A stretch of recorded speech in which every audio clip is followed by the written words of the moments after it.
दोस्तों नमस्कार, मैं हूं आपका दोस्त केवल पांडे और आप देखना शुरू कर चुके हैं the world insight. NCERT for all की इस सीरीज में हम लोग देख रहे हैं भौतिक भूगोल के मूल सिद्धांत और भू आकृतियां तथा उनके विकास वाला जो हमारा चैप्टर चल रहा है, उसमें आज हम देख रहे हैं नदी निर्मित स्थलाकृतियां। इससे पहले जो हमने देखी, इसमें जो भी देखा कि स्थल रूप क्या होता है, भू आकृतियां देखी हमने, अपक्षय, अपर्दन, निक्षेपण और जो भू आकृतिक प्रक्रम होते हैं उनसे किस तरीके से भू आकृतियों का निर्माण होता है। और हमने देखा कि स्थल रूप एक ऐसी स्थलाकृति होती है जो हमें किसी पर्टिकुलर क्षेत्र की एक स्थलाकृति के बारे में बताते हैं कि वहाँ पर पर्वत है, पठार है, मैदान है, किस तरीके की वहाँ पे स्थलाकृति है वो हमको इसके बारे में बताती है। और जब हम स्थलाकृति या भूदृश्य की बात कर रहे थे तो उसमें हमने देखा कि अगर किसी क्षेत्र में पर्वत हमको दिख रहे हैं तो हम इसको बोलेंगे पर्वतीय स्थलाकृति, कहीं पे पठार दिख रहे हैं फ्लैट टॉप वाले तो हम कहेंगे पठारी स्थलाकृति, और कहीं पे मैदान दिख रहे हैं तो हम उनको फिर मैदानी स्थलाकृति की बात कर रहे थे। फिर हमने स्थल रूपों की विशेषताओं को देखा कि इनकी विशेषताएं प्राकृतिक संरचनाएं होती हैं, आकार होता है विशिष्ट, इनकी माप होती है और कुछ भू आकृतिक क्रियाओं के परिणाम स्वरूप ये बनते हैं, जैसे पर्वत है, पठार है। फिर हमने देखा कि स्थल रूपों में जो बदलाव आता है उसके दो प्रमुख कारण थे, एक था जलवायुविक दशाएं जो वहाँ की थी और दूसरा भूगर्भिक संचलन। इनकी वजह से उसमें हमको बदलाव देखने को मिल रहा था। तो उसके बाद हम देख रहे थे कि जो भू संचलन की प्रक्रिया होती है उसमें आंतरिक बल कार्य करते हैं, बाह्य बल कार्य करते हैं, और इसको हमने पूरा समझते हुए आगे बढ़े थे। नदी की अवस्थाएं हम लोगों ने देखी थी कि युवा अवस्था जो होती है उसमें कोई भी भू आकृति होती है तो उसकी ये जो टॉप वाली स्थलाकृति है, यहाँ पे आप लोग देख सकते हैं कि यह इसकी युवा अवस्था है, जहाँ पे कोई भी नदी अपने प्राथमिक अवस्था में है। ठीक है, तो वहाँ पे क्या मिल रहा है, हमको बहुत तीव्र ढलान देखने को मिल रहा है। यहाँ पे नदियों की संख्या बहुत कम होती है और यहाँ पे नदियाँ क्या बनाती हैं, वी आकार की घाटियों का यहाँ पे निर्माण करती हैं। अंग्रेजी के वी आकार की घाटियों का निर्माण करते हैं, गॉर्ज बनाती हैं, कैनियन बनाती हैं। तो जिसको गॉर्ज जो आई आकार की घाटी होती है, कैनियन थोड़ा सा इस तरीके की आकृति होती है और फिर वी आकार की घाटियां बनती हैं। तो ये युवावस्था की विशेषताएं हैं। प्रौढ़ावस्था में हमने देखा कि अपक्षय की दर यहाँ पर धीमी हो जाती है, अपर्दन की दर यहाँ पर धीमी हो जाती है, क्योंकि नदियाँ क्या होती हैं, अब घाटी का पार्श्व लेटरल जो इरोजन है यहाँ पे अब शुरू हो जाता है, क्योंकि अब यहाँ पे नदियों की संख्या बढ़ने लगती है। और यहाँ पर जब नदियों की संख्या बढ़ने लगती है तो नदियों में जल ज़्यादा होने लगता है। तो जल के साथ साथ ऊपरी क्षेत्रों से आने वाले जो भी मलबा है, इन क्षेत्रों से जो भी आने वाला मलबा है वह नदियों में अब जमा होने लगता है और उससे यह क्या होती है, नदी में भार होना शुरू हो जाता है, जिसकी वजह से यहाँ पे अलग तरीके की स्थलाकृतियाँ देखने को मिलती है। और जो वृद्धावस्था होती है वहाँ पे नदियाँ क्या होती है, पूरा मैदानी क्षेत्रों में नदियाँ बह रही होती हैं और इस तरीके से मियांडर के रूप में नदियाँ प्रवाहित होने लगती हैं। कहीं पर ऑक्सबो लेक बनाती हैं, कहीं पर जलोढ़ पंख बनाती हैं, कहीं पर मियांडर बनाती हैं। तो आज हम इन सारे स्थलाकृतियों के बारे में आगे बात कर रहे हैं। तो जो नदी अपर्दन होता है, नदी अपर्दन मुख्य रूप से तीन तरीके से होता है। वहाँ पर अपर्दन होता है, वहाँ पे हमको परिवहन देखने को मिलता है और वहाँ पे हमको निक्षेपण देखने को मिलता है। जो तीन तरीके की प्रोसेस हो रही हैं, इरोजन होता है सबसे पहले, फिर उसका ट्रांसपोर्टेशन होता है, फिर कहीं पर जाके उसका डिपोजिशन हो जाता है। इरोजन के चार कारण हैं, घोलीकरण है, अपघर्षण है, सन्निघर्षण है और जलगति क्रिया है। तो घोलीकरण क्या है, अगर सन्निघर्षण क्या है इसको समझते हैं। सन्निघर्षण के जिसको हम एट्रिशन भी बोलते हैं, यह एक ऐसी प्रक्रिया होती है जिसमें दो सतहें एक दूसरे के विपरीत कार्य करती हैं। मान लीजिए ये कोई नदी की सतह है, तो यहाँ पर कोई नदी प्रवाहित हो रही है इसके ऊपर, तो ये क्या करेगी, ऊपर जो नदी है इसके साथ विपरीत रूप से यहाँ पे बल कार्य करेगा, यहाँ पर विपरीत रूप से काम करेगी। तो यहाँ से क्या करेगी, यहाँ के जो भी इस सतह के जो भी हम कंकड़ पत्थर हैं उनको यहाँ से हटा के दूसरी जगह पे उनको घिसते हुए आगे बढ़ा देगी, उस सतह से यहाँ पे घिसते हुए इस तरीके से आगे बढ़ा देगी। तो सन्नी घर्षण में क्या होता है कि कणों में आपस में टकराहट होती है कि एक जो भी प्रक्रिया है वो दूसरी प्रक्रिया के साथ, एक सतह दूसरी सतह के साथ क्या करती है, विपरीत कार्य करती है। उसके बाद है अपघर्षण। अपघर्षण में क्या होता है, नदी के साथ कंकड़ पत्थर भी नदी के भार के रूप में चलने लगते हैं और उसमें क्या होता है, इन पदार्थों के संपर्क में आने वाली चट्टानों में घर्षण होने लगता है। जैसे ये कोई नदी प्रवाहित हो रही है, अब इसमें ये कोई सतह है, इसमें ये नदी प्रवाहित हो रही है, तो इस नदी के साथ ये अपने साथ क्या ला रही है, अवसाद ला रही है। तो अवसाद ला रही है तो ये इस वाले क्षेत्र के साथ भी क्या करेगी, घर्षण करना शुरू कर देगी, जिसको कोरिजन या एब्रेशन बोलते हैं। तो घर्षण करते हुए इसके इस सतह को यह तोड़ के आगे बढ़ा देगी या अपरदित कर देगी। तीसरा है घोलीकरण, जिसको हम बोल रहे हैं सॉल्यूशन। सॉल्यूशन में क्या होता है, जब बहता हुआ जल उसके यह कोई सतह है, इस सतह में जो भी चट्टानी संरचना है इसके ऊपर से जल बह रहा है, नदी बह रही है, तो यह नदी का बहता हुआ जल इसके साथ क्या करता है, जो घुलनशील तत्व होगा उनको अपने साथ घोल के आगे लेके चले जाएगा। तो ये बहते हुए जल के साथ जब घुलनशील तत्व घुल के आगे बढ़ जाते हैं तो उसी को बोल रहे हैं घोलीकरण। और चौथा होता है हाइड्रोलिक क्रिया, जलगति क्रिया। यह एक भौतिक प्रक्रिया होती है। तो बहता हुआ जल जब नदी के किनारों और तल के विपरीत दिशा में काम कर रहा होता है तो उस तरीके से यह चट्टानों को तोड़ता है। इस तरीके से ये जैसे कोई वाटरफॉल गिर रहा है यहाँ पे, या यहाँ पर आके सागरीय तरंगें ऐसे टकरा रही हैं, नदी किसी पर्टिकुलर, ये कोई नदी बह रही है इस घाटी में और यहाँ पर कोई चट्टान है, तो यहाँ पर मान लीजिए नदी का पानी यहाँ पर जाके टकरा रहा है इस चट्टान, तो यहाँ से इसके कणों को हटा देगा। तो इसी को बोलते हैं हम जलगति क्रिया। तो यह 4 क्रियाएं होती हैं। कौन कौन सी, सॉल्यूशन हो रहा है, अपघर्षण हो रहा है, एब्रेशन और एट्रिशन होता है और हाइड्रोलिक एक्शन हो रहा है।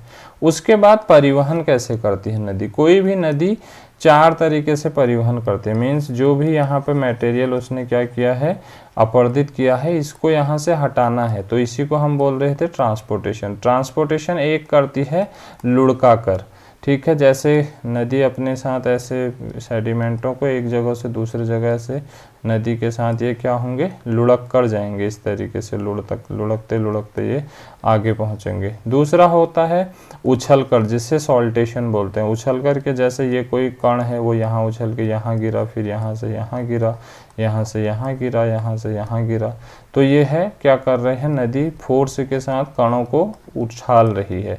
तो इस तरीके से भी क्या हो रहा है, परिवहन हो रहा है। तीसरा है लटक कर।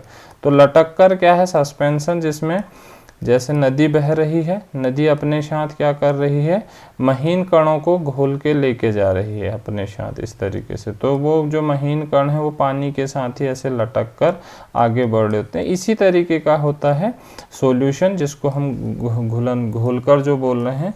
तो घोलकर भी नदी क्या करती है, किसी चट्टानी संरचना में जो भी रासायनिक तत्व हैं, जैसे जो घुलनशील तत्व हैं, वो इसके साथ क्या होते हैं, नदी के साथ घुल जाते हैं नदी के पानी में और आगे जाते रहते हैं और फिर कहीं पर जाके क्या हो जाएंगे, डिपोजिशन हो जाएंगे।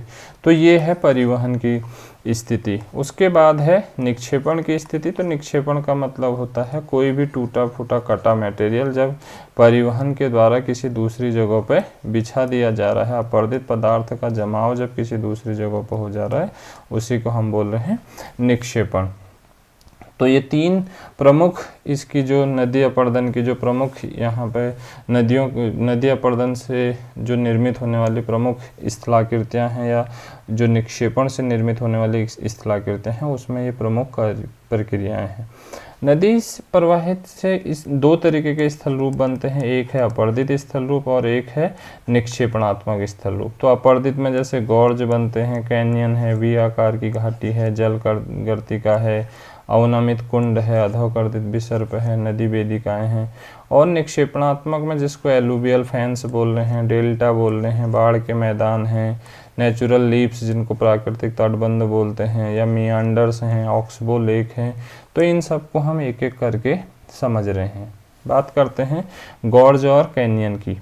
तो गॉर्ज क्या होती है, एक संकरी और गहरी घाटी होती है। संकरी मीन्स कम चौड़ी, और गहरी बहुत गहरी पे घाटी होती है, जिसके किनारे खड़े ढाल वाले होते हैं। इस फिगर में आप देख रहे होंगे कि ये एकदम खड़े ढाल वाले फिगर आपको देखने को मिल रहे हैं, और एकदम गहरी नदी देखने को मिलेगी। जब आप हिमालयी क्षेत्रों में देखेंगे तो हिमालयी क्षेत्रों में आपको इस तरीके की घाटी, केदारनाथ की तरफ आप चले जाएं या बद्रीनाथ की तरफ तो आप चले जाएं हायर हिमालय में, तो वहाँ पर आपको इस तरीके की घाटियाँ बहुत सारी देखने को मिलेंगी, या इस तरीके की घाटियाँ आपको बहुत सारे देखने को मिलेंगी।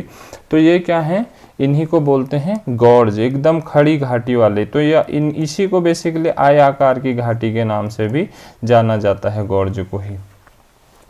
अब कैनियन भी हालांकि गॉर्ज की तरह ही होता है, लेकिन इसमें एक डिफरेंस क्या है कैनियन में, कि कैनियन ऊपर चौड़ा होता है, ठीक है। गॉर्ज एकदम खड़े ढाल वाला होता है, लेकिन कैनियन क्या होता है, खड़े ढाल वाला होता है, लेकिन ऊपर उसका थोड़ा जो ऊपरी हिस्सा है वो क्या होता है, थोड़ा चौड़ा होता है। इसका ऊपरी हिस्सा भी एकदम खड़े ढाल वाला होता है।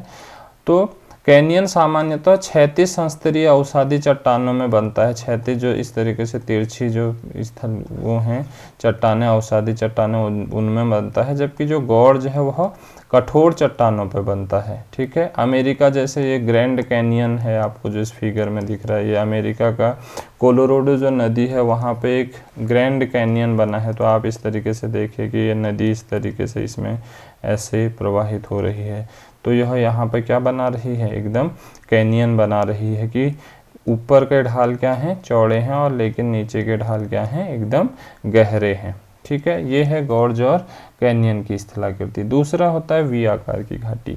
वी आकार की घाटी बेसिकली हम लोगों ने समझा है कि युवा अवस्था की क्या है, सबसे बड़ी विशेषता है गॉर्ज, कैनियन, वी आकार की घाटी। इस समय क्या होता है, जैसे ये कोई सोर्स एरिया है, यहाँ से कोई नदी बह रही होती है, तो सबसे पहले वो आय आकार की घाटी बनाती है। क्यों बनाती है, क्योंकि इस समय नदी के पास बहुत ज़्यादा वेग होता है। वेग क्यों हो रहा है, ढाल की वजह से। यहाँ पर बहुत तेज ढाल है, ढाल की वजह से नदी को क्या मिला, वेग मिला है, बहुत उसकी गति बहुत तेजी से है। और गति के साथ वहाँ पे क्या है, एकदम खड़ा ढाल है। तो गति के साथ जब खड़ा ढाल मिल रहा है तो सबसे पहले नदी क्या कर रही है, गॉर्ज और कैनियन का निर्माण कर रही है। उसके बाद क्या करती है नदी, जब उसमें गॉर्ज और कैनियन के बाद जब नदी में क्या होने लगता है, उसमें अवसाद आने लगते हैं। तो अवसाद आने लगते हैं तो अवसादों का भी भार जब उसके साथ बढ़ने लगता है तो फिर नदी क्या करने लगती है, धीरे धीरे पार्श्व अपरदन करने लगती है, जिसको हम बोलते हैं लेटरल इरोजन। तो लेटरल इरोजन जब नदी करने लगती है तो वो अपने किनारे वाले भागों को इस तरीके से काटने लगती है। तो जब किनारे वाले भागों को काटने लगती है तो फिर वही आय आकार की घाटी या वी जो गॉर्ज कैनियन है उनका ऊपरी भाग भी क्या होने लगता है, चौड़ा होने लगता है अधिक। तो वह बनाता है इसे अंग्रेजी के वी आकार की घाटी का रूप। तो यह क्या कह रहा है कि कटाव से निर्मित एक संक्रिय और गहरी घाटी होती है जिसका आकार अंग्रेजी के वी अक्षर जैसा होता है। यह घाटी मुख्यतः नदी के ऊपरी प्रवाह क्षेत्र में, जिसको हम सोर्स एरिया बोलते हैं या इसी को बोलते हैं हेड वाटर जोन, ठीक है।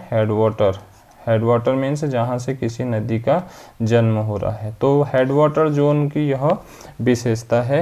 हिमालय की नदियों में बहुत ज़्यादा आपको अलकनंदा की या भागीरथी की, पिंडर नदी है जो गढ़वाल में, जो बागेश्वर डिस्ट्रिक्ट पिंडारी ग्लेशियर से यहाँ पे गढ़वाल रीजन में आ रही है। तो इन सब में आपको बहुत ज़्यादा वी आकार की घाटियाँ देखने को मिलेंगी, ठीक है। उसके बाद है जलगर्तिका। जलगर्तिका क्या है, जिसको हम पॉटहोल्स भी बोलते हैं। नदी की तलहटी पर चट्टानों के कटाव से बनने वाले गोलाकार छिद्र हैं, ठीक है। क्या होता है, जब कोई नदी तेजी से बह रही है तो अपने साथ तलछट और कंकड़ पत्थर भी लाती है, ठीक है। तो जब नदी ऐसे बह रही है अपने साथ कंकड़ पत्थर लेके आ रही है, और इसके तले में यह कंकड़ पत्थर क्या करते हैं, जब अपरदन करते हैं, ठीक है, और अपरदन करते हैं तो ये जैसे इस तरीके से क्या बनते हैं, गड्ढे जैसे बन जाते हैं। इन्हीं गड्ढों को बोलते हैं पॉट होल्स। मीन्स नदी जब इस तरीके से प्रवाहित हो रही है तो अपने इसके नदी के साथ जो कंकड़ पत्थर हैं वो इसकी सतह पे क्या करते हैं, अपर्दन करते हैं। ठीक है, कहीं पे घुलीकरण हो रहा है, कहीं पे सन्निघर्षण हो रहा है, कहीं पे घर्षण हो रहा है, तो उसकी वजह से क्या बनाते हैं, इस तरीके से होल बना देते हैं नदी की सतह पे, जिसको ही क्या बोलते हैं, पॉट होल्स, या इसी को बोलते हैं जलगर्तिका। जो क्या कह रहा है कि नदी का जल तेजी से बहते हुए तलछट कंकड़ पत्थरों को घुमाता है। ठीक है, जब नदी का बहुत तेजी से जा रही तो इनको ऐसे घुमाता है, तो ये घुमाता है तो किसी सतह को क्या करेगा, गोल पानी इस तरीके से घूम रहा है तो वहाँ के सतह को भी क्या करेगा, जब किसी छोटे से सतह में कंकड़ पत्थर और तेजी से घूमने लगे तो वो क्या कर देंगे, वहाँ पे अपर्दन करेंगे गोल गोल घूम के। तो इस तरीके की स्थलाकृति का निर्माण होता है। तो यह बेसिकली अपघर्षण और अपकर्षण की वजह से यह घटित होता है। ठीक है, अगला है अवनमित कुंड, या जिसको बोलते हैं प्लंज पूल। प्लंज पूल कैसे बनता है, जैसे ये कोई वाटरफॉल है। अब वाटरफॉल क्यों बन रहा है, ये है सॉफ्ट रॉक और ये है हार्ड रॉक। जब कोई नदी इसके ऊपर से इस तरीके से प्रवाहित हो रही होती है तो इस हार्ड रॉक को क्या नहीं कर पाती है, काट नहीं पाती है। तो इस हार्ड रॉक को नहीं काट पाने की वजह से नदी क्या होती है, इसके ऊपर से प्रवाहित होकर ऐसे गिर रही होती है। ठीक है, इस तरीके से यहाँ पे ऐसे गिरती है, यही बन रहा है वाटरफॉल। ठीक है, जहाँ जहाँ कहीं भी हमको वाटरफॉल दिख रहा है तो वाटरफॉल लेते हैं। तो ये वाटरफॉल क्या करता है, जब यहाँ नीचे गिर रहा है पानी तो इसके साथ कंकड़ पत्थर भी आ रहे होते हैं ऊपरी क्षेत्रों से, इसके उद्गम वाले क्षेत्रों से। तो उद्गम वाले क्षेत्रों से जब कंकड़ पत्थर आ रहे होते हैं तो ये क्या करता है, यहाँ से पानी गिरता है और इस नीचे वाले रीजन पे पानी फिर से वही गोल गोल घूमने लगता है। तो गोल गोल घूमने लगता है तो यहाँ पे फिर से क्या होता है, अपर्दन की क्रिया होती है नीचे, और यहाँ पे बनते हैं अवनमित कुंड, या जिनको हम प्लंज पूल बोल रहे हैं। तो जब नदी ऊंचाई से नीचे गिरती है तो जल के प्रभाव और उसमें फंसे चट्टानी टुकड़ों के घूमने के कारण एक कुंड बन जाता है, और यह कुंड क्या है, एक महत्वपूर्ण अपर्दनात्मक स्थल रूप है नदी द्वारा निर्मित, जिसको क्या बोलते हैं, प्लंज पूल बोलते हैं। इसके बाद अगली स्थलाकृति है जलप्रपात। जलप्रपात के बारे में मैं आपको पहले ही समझा चुका हूँ कि क्या है, एक हार्ड रॉक है, इसके नीचे सॉफ्ट रॉक है। तो इस हार्ड रॉक के ऊपर जब नदी आती है तो इसका वो क्या नहीं कर पाती है, इसमें बेसिकली अपर्दन नहीं कर पाती है इस चट्टान का, जिसकी वजह से क्या होता है, नीचे इसका जब अपर्दन नहीं हो पाता है तो यहाँ से पानी इस तरीके से गिरता है। ठीक है, इसी को हम बोल रहे हैं जलप्रपात। यह स्थल रूप मुख्य रूप से अपर्दन और संरचना में असमानता के कारण बनता है। तो जो जोग फॉल है, कहाँ पे, सारावती रिवर है जो कर्नाटक में, तो वहाँ पे यह जोग फॉल बन रहा है। यह जो धुआंधार जलप्रपात है कहाँ पे बन रहा है, नर्मदा नदी, मध्य प्रदेश में।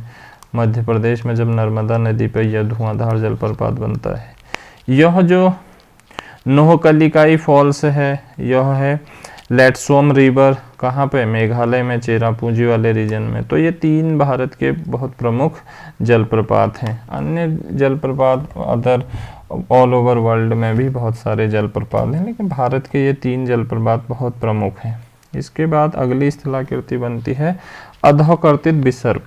यह क्या है, यह एक ऐसी स्थलाकृति है, देखो, अधोकर्तित विसर्प, जिसको इंटरेस्ड या इंसीज्ड मियांडर भी बोलते हैं। मियांडर दो तरीके के होते हैं जिनको हम विसर्प बोल रहे हैं। विसर्प दो स्थलाकृति होती है, एक तो मैदानों में बनती है, मैदानी विसर्प अलग है, लेकिन यह जो विसर्प बन रहा है इसको बोलते हैं अधोकर्तित विसर्प। अधोकर्तित विसर्प में क्या होता है, जब कोई नदी इस तरीके से बह रही होती है तो सामने उसको कठोर चट्टान मिल रही है, तो कठोर चट्टान को अपर्दित नहीं कर पा रही है, तो कठोर चट्टान से इस तरीके से वो निकलते हुए बाहर जा रही है। तो जहाँ जहाँ कठोर मुलायम चट्टानें हैं उनको तो वो कट कर रही है, लेकिन जहाँ पे मुलायम चट्टानें उसको नहीं मिल रही हैं, कठोर चट्टानें मिल रही हैं, तो वहाँ पे वो क्या कर रही है, इस तरीके से अपर्दन कर रही है मुलायम चट्टानों का। तो भू आकृति, यह एक ऐसी भू आकृति है अपर्दन के कारण बनती है जब नदी का बहाव तीव्र ढाल वाले क्षेत्रों में होता है।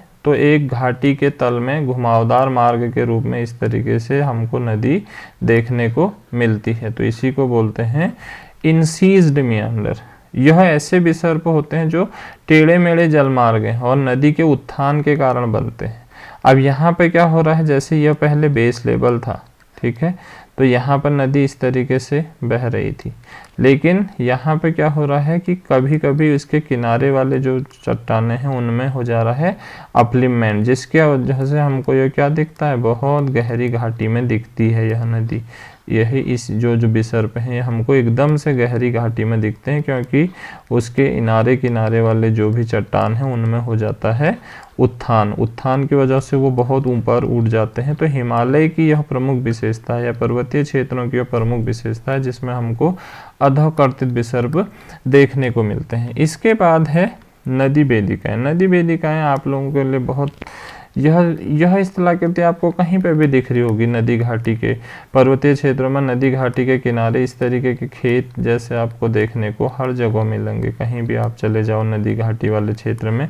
तो यह क्या होती है, सीढ़ीनुमा आकृतियां होती हैं जो नदी घाटियों के समानांतर पाई जाती है। ये कोई नदी बह रही है, इसके दोनों तरफ यह इस तरीके की स्थलाकृति। बेसिकली यह बाढ़ निर्मित होते हैं। जब भी इस नदी में कभी बाढ़ आएगी तो अपने ये क्या करेगी, किनारे किनारे पे अवसादों को बिछा देती है। तो यह अवसाद कभी, यह वाला जो अवसाद है इस तरीके, यहाँ के जो अवसाद है ये कभी नदी इस तरीके से यहाँ बहती होगी, लेकिन बाद में क्या हुआ, इस वाले रीजन में हो गया उत्थान। तो हमको यह रीजन क्या दिखता है, उठा हुआ दिखता है, और नीचे नदी वाला रीजन हमको क्या दिखता है, एकदम गहरा दिखता है। तो ये दो तरीके के होते हैं, एक होते हैं पेयर्ड टेरेस और एक होते हैं अनपेयर्ड टेरेस। पेयर्ड टेरेसेस क्या होते हैं, पेयर्ड नदी घाटी के क्या होती हैं, इसमें जिसको हम युग्मित वेदिकाएं और अयुग्मित वेदिकाएं भी बोलते हैं। तो जैसे ये कोई नदी बह रही है, इस नदी का ये वाला रीजन जितना उठा उतना ही इस रीजन में भी क्या हुआ, उत्थान हुआ, इतना ही। अगर ये दोनों की हाइट एक जैसी है तो इसको हम बोल रहे हैं युग्मित, और अगर इन दोनों की हाइट में डिफरेंसेस हैं, यहाँ पर आपको देखने को मिल रहे हैं कि एक क्षेत्र में अधिक ऊंचाई है, एक में कम ऊंचाई है, या एक में पानी अधिक है, एक की तरफ पानी कम है, तो इसको हम बोल रहे हैं अयुग्मित। तो ये हैं नदी की जो अपर्दन से बनने वाली स्थलाकृतियां हैं वो।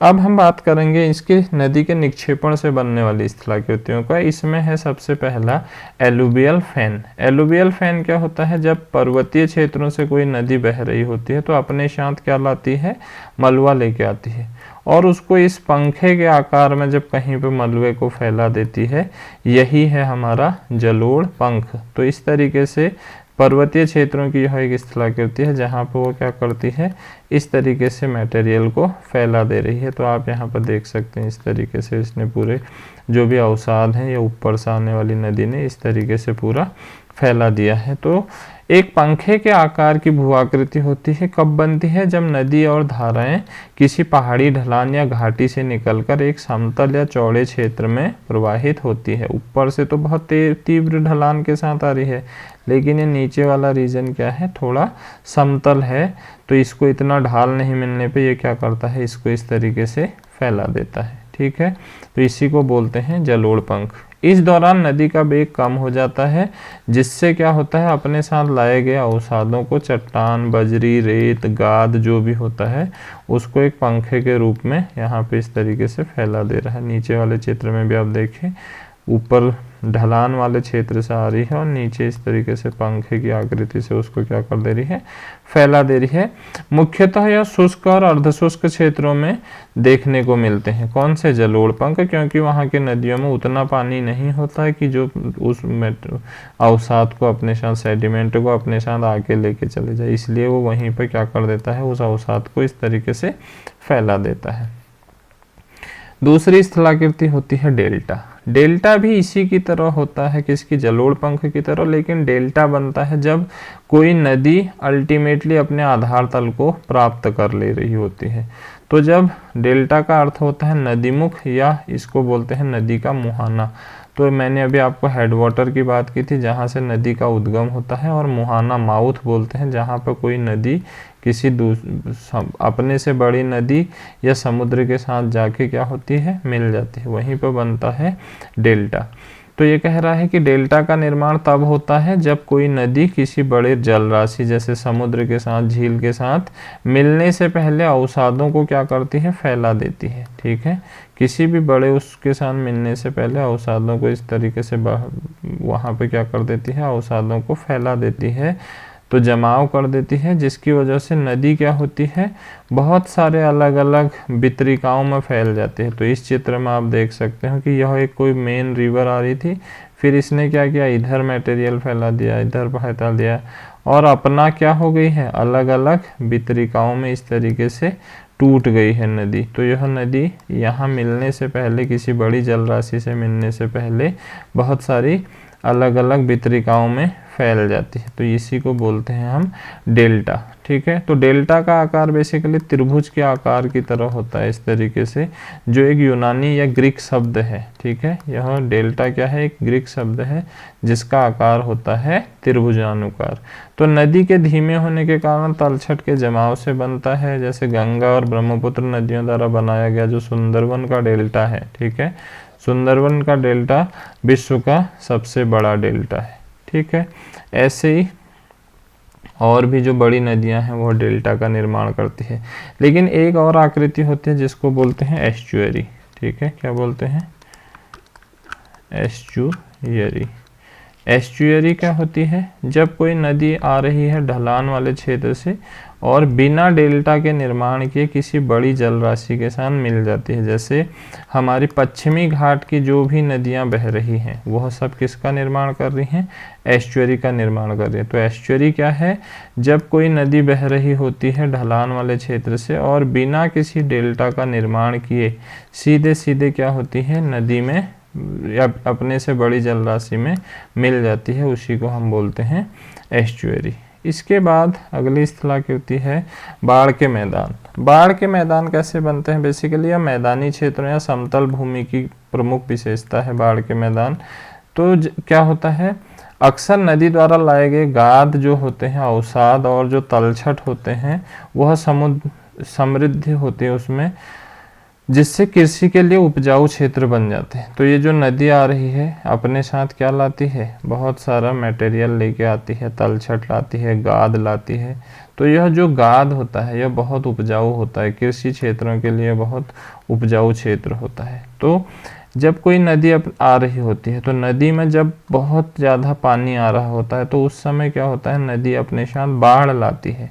ठीक है, बाढ़ मीन्स बहुत ज़्यादा पानी। तो बाढ़ में जो भी वो अपने साथ मटेरियल लाती है उस मटेरियल को अपने किनारे किनारे इस तरीके से बिछा देती हैं। तो आप देख सकते हैं कि पानी के अतिरिक्त जो भी यह मिट्टी वाला जो रीजन दिख रहा है, यह वाला रीजन, ये रीजन, यह पूरा रीजन, यह सब क्या है, बाढ़ का मैदान है। मीन्स नदी द्वारा जो भी अपने साथ अवसाद लाया जा रहा है उस अवसाद को नदी क्या कर देती है, बिछा देती है। अब बिछा क्यों रही है, क्योंकि उसके पास उतनी वेग नहीं रहा है, अब वृद्धावस्था में पहुंच गई है। यह मानव की उसी अवस्था की तरह है जब मानव वृद्धावस्था में पहुंच जाता है। ठीक है, हमारा जीवन जब वृद्धावस्था की तरफ जाएगा तो आज जितनी एनर्जी हमारे पास है उतनी एनर्जी हमारे पास तब नहीं रहेगी। आज हमारे जो दादा परदादा लोग हैं उनके पास उतनी एनर्जी नहीं है जितनी एनर्जी किसी यंग के पास है या किसी बच्चे के पास है। तो वो क्या करते हैं, एक जगह पर बैठे हैं, उनकी गति उतनी नहीं है। तो ऐसे ही यह नदी होती है, जब नदी किसी मैदानी क्षेत्र में प्रवाहित हो रही होती है, कहाँ पे, मैदानी क्षेत्रों में, तो नदी के पास जल बहुत होता है और गाद बहुत होता है, लेकिन वेग नहीं होता, वेग नहीं होता है, उसकी जो तीव्रता है नदी में उतना नहीं होता, क्योंकि नदी अब मैदानी क्षेत्र में चले गई है और इसके साथ ऑलरेडी बहुत ज़्यादा अवसाद हैं। तो यह अवसादों को फिर क्या करती रहती है, किसी क्षेत्र विशेष में बिछाती रहती है। तो वहाँ पे यह क्या करती है, बाढ़कृत मैदानों का निर्माण करती है। जो बहुत उपजाऊ होते हैं, बाढ़ के दौरान नदी द्वारा अपने साथ जो गाद लाई जाती है, चिकनी मिट्टी लाती है, रेत लाती है, तो यह इस भूमि में जमा कर देती है, जो कृषि के लिए बहुत ज़्यादा उपयोगी क्षेत्र। तो फ्लड प्लेन रीजन हमेशा कृषि के लिए क्या होता है, उपजाऊ, फर्टाइल लैंड होती है। इसी की तरह एक अलग स्थलाकृति होती है नेचुरल लीफ्स जिसे बोलते हैं, या फिर प्राकृतिक तटबंध। जैसे कोई नदी बह रही होती है, तो नदी बहती है तो नदी क्या करती है, देखिए जैसे यहाँ से इधर नहीं जा रही है नदी, यहाँ से इधर नहीं जा रही है नदी, तो यह क्या बनाया है उसने, एक अपना एरिया बनाया है, अपना एक तटबंध बनाया है, तट बनाया है कि इससे उधर नहीं जा रही। तो इसमें क्या होता है, प्राकृतिक तटबंध में जब कोई नदी इस तरीके से बह रही होती है, तो नदी अपने साथ यहाँ पे भी गाद लाती है। तो मोटे गाद को तो अपने किनारे पे और पतले गाद को दूर जाके, जब बहुत तेज इसमें बाढ़ आएगी तो क्या करेगी, मोटे मलबे को इस तरीके से बिछा देगी, और पतला जो महीन होता है वह इस तरीके से उस ढाल के दूसरी तरफ होता है। तो यह जो प्राकृतिक तटबंध होते हैं, यह नदी के साथ ही एकदम ऐसे ही समानांतर दूर तक बनते हैं। ठीक है, आप देख पा रहे होंगे इस फिगर में, तो ये दूर तक बनते हैं नदी के साथ ही इस तरीके से। तो इन्हीं को बोलते हैं प्राकृतिक तटबंध। क्या कह रहा है कि बाढ़ के दौरान किसी नदी के किनारे तलछट या अवसाद जमाव से बनने वाले ऊंचे टीले जैसी आकृति को हम नदी के क्या कहते हैं, प्राकृतिक तटबंध कहते हैं। जब किसी नदी में बाढ़ आती है और पानी का बहाव तेज हो जाता है, ठीक है, तो नदी क्या करती है, अपने साथ मिट्टी लाती है, गाद और रेत जैसे जो भारी तलछट होते हैं उनको बहाकर ले जाती है। तो जब बाढ़ का पानी नदी के चैनल से निकलकर, अब ये नदी का चैनल है, ठीक है, तो जब इस नदी में बहुत तेज बाढ़ आएगी तो पानी इधर फैल जाएगा, इधर फैल जाएगा। ठीक है, आजकल मानसून वाले सीजन में बहुत ज़्यादा हमको बाढ़ की स्थितियाँ देखने को मिलती। तो जब इधर फैल रहा है तो इसके साथ जो अवसाद आ रहे हैं उनको भी क्या करता है, यहीं पे जमाव कर देता है, अवसादों को भी, ठीक है, यहीं पे डिपॉजिट करने लगता है।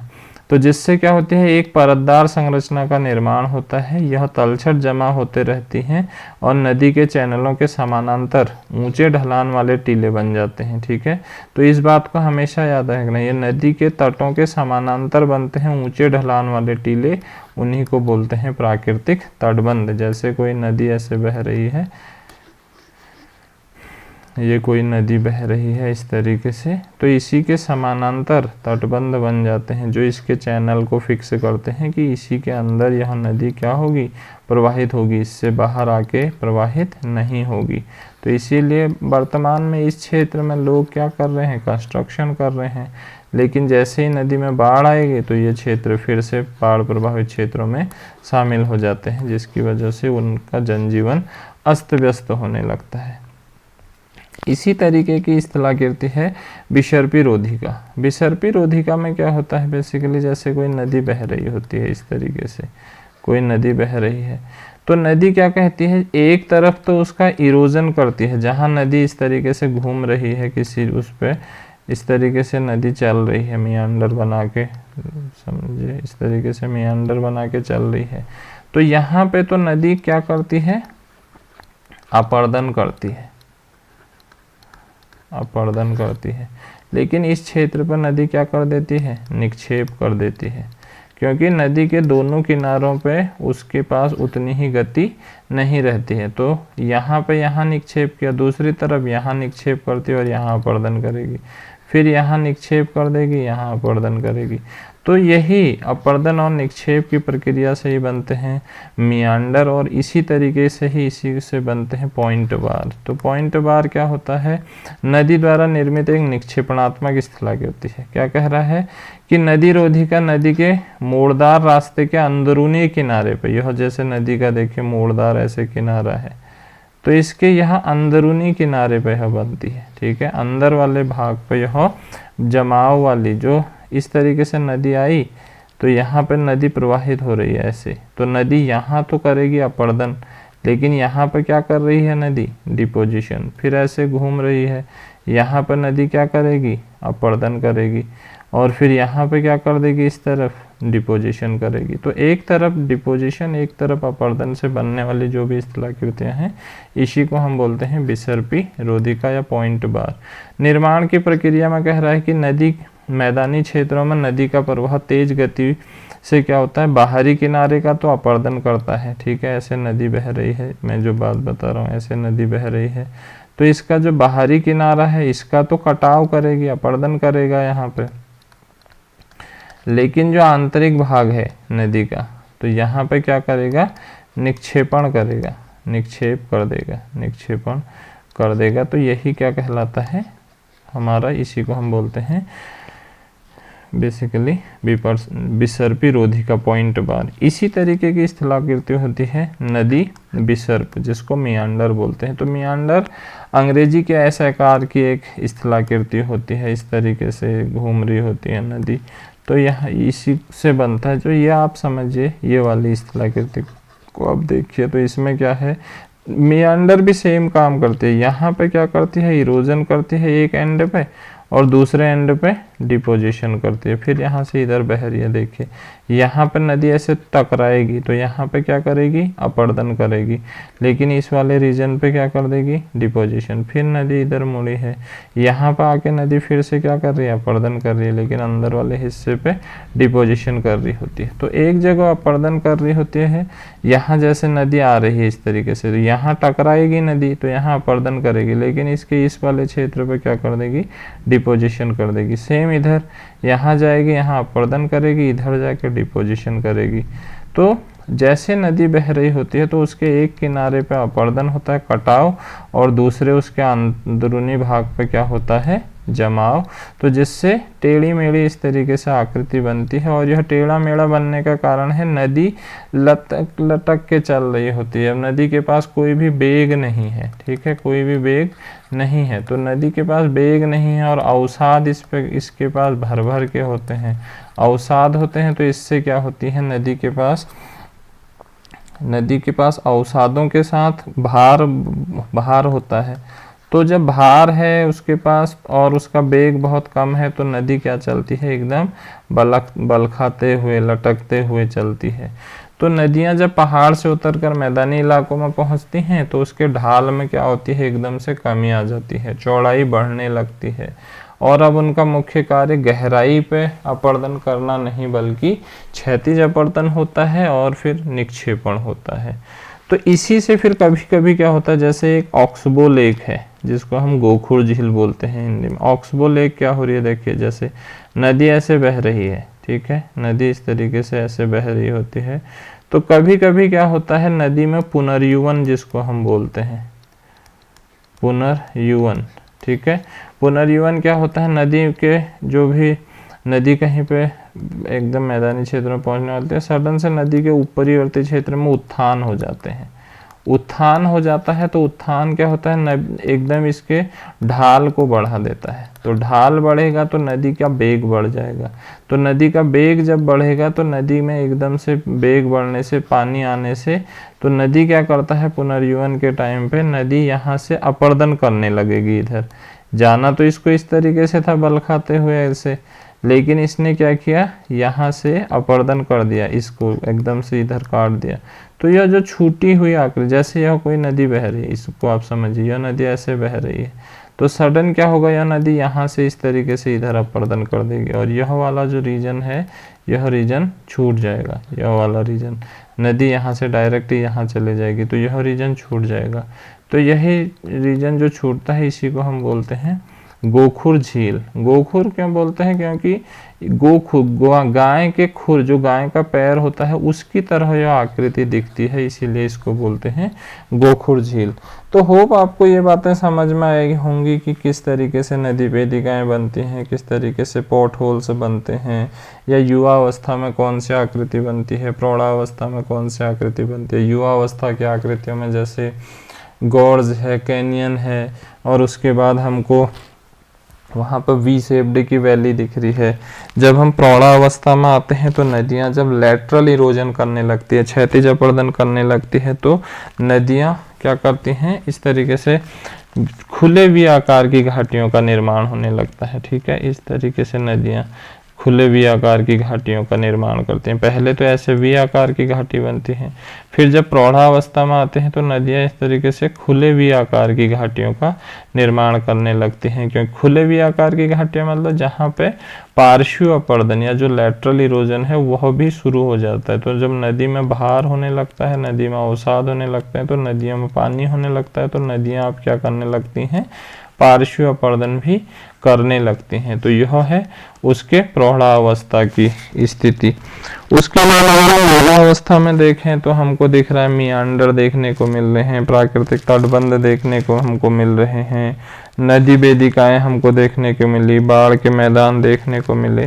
तो इस तरीके से नदी से निर्मित होने वाली जो अलग अलग स्थलाकृतियां हैं वह स्थलाकृतियां हमने देखी। फिर एक है जैसे जिसको बोलते हैं गुम्फित नदी। अब गुम्फित नदी को कैसे समझते हैं, ये जैसे कोई नदी बह रही आ रही होती है, ये कोई नदी आती है इस तरीके से, यह नदी आई है, यह नदी अपने साथ क्या लाती है, अवसाद लाती है। तो कभी कभी क्या होता है, नदी बीच में ही इस तरीके से अवसादों को क्या कर देती है, अपने उसी के बीच में अवसादों को जमा कर देती है। तो नदी की एक धारा इधर से बहने लगती है, एक धारा इधर से बहने लगती है, फिर यह अवसाद यहाँ पे फिर इस तरीके से बिछ जाते हैं मान लीजिए, तो यह नदी फिर इस तरीके से बह रही होती है, फिर आगे जाके मिल जाती है। तो यही है गुम्फित नदी। मीन्स जो नदी अपने ही जो उसका क्षेत्र होता है उस क्षेत्र के बीच में ही जब अवसादों को जमा करने लगती है तो नदी क्या होती है, अलग अलग वितरिकाओं में यहाँ ऐसे फैल जाती है।